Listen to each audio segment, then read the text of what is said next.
কোকিয়া বিশ্ববিদ্যালয়ে শিক্ষার্থীদের সংঘর্ষ। বেগম কোকিয়া বিশ্ববিদ্যালয়ে বেরোবি দুই বিভাগের শিক্ষার্থীদের মধ্যে হাতাহাতি ও ধাওয়া পাল্টা ধাওয়া ও সংঘর্ষের ঘটনা ঘটেছে।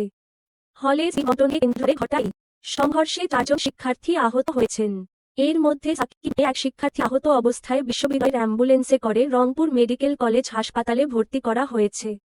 বৃহস্পতিবার 9 জানুয়ারি রাত 9টায় ইতিহাস ও প্রত্নতত্ত্ব বিভাগ ও ম্যানেজমেন্ট ইনফরমেশন সিস্টেম বিভাগের শিক্ষার্থীদের মাঝে এ ঘটনা ঘটে।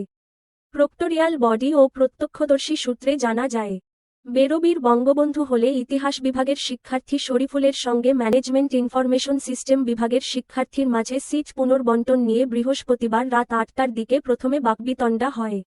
এ নিয়ে এক পর্যায়ে হাতাহাতি হয়।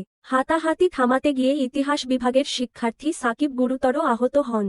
তাকে সহপাঠীরা উদ্ধার করে বিশ্ববিদ্যালয়ের অ্যাম্বুলেন্সে করে রংপুর মেডিকেল কলেজ হাসপাতালে নিয়ে ভর্তি করেন। এই খবর ছড়িয়ে পড়লে ম্যানেজমেন্ট ইনফরমেশন সিস্টেম ও ইতিহাস বিভাগের শিক্ষার্থীরা পরস্পরের মধ্যে সংঘর্ষে জড়িয়ে পড়েন। দুই পক্ষের মধ্যে ধাওয়া পাল্টা ধাওয়া শুরু হয়। উভয় পক্ষ লাঠি ও ইটপাটকেল একে অপরের বিরুদ্ধে নিক্ষেপ করতে থাকে।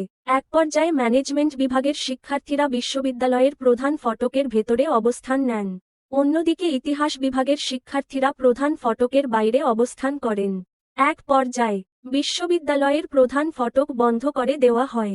এদিকে উভয় পক্ষের ধাওয়া পাল্টা ধাওয়ায় 4 জন শিক্ষার্থী আহত হন।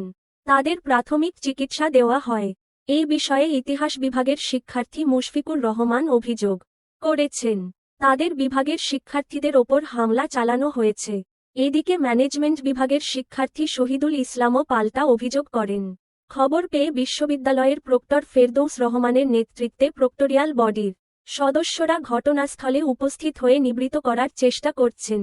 এই বিষয়ে বিশ্ববিদ্যালয় পুলিশ ফাঁড়ির ইনচার্জ আজিজ স্বপন বলেন, আমরা পরিস্থিতি নিয়ন্ত্রণ করার চেষ্টা করেছি, তবে দুই পক্ষই অনড় অবস্থান নেওয়ায় ক্যাম্পাসে উত্তেজনা বিরাজ করছে।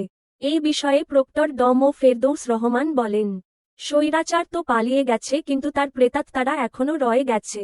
তারা পরিকল্পিতভাবে বিশেষ করে বন্ধের দিনে শুক্রবার ও শনিবারে ক্যাম্পাসকে অস্থিতিশীল করার চেষ্টা করে। নয়তো হলের সিট বিনিময়কে কেন্দ্র করে ঘটনাটা এতদূর যেত না।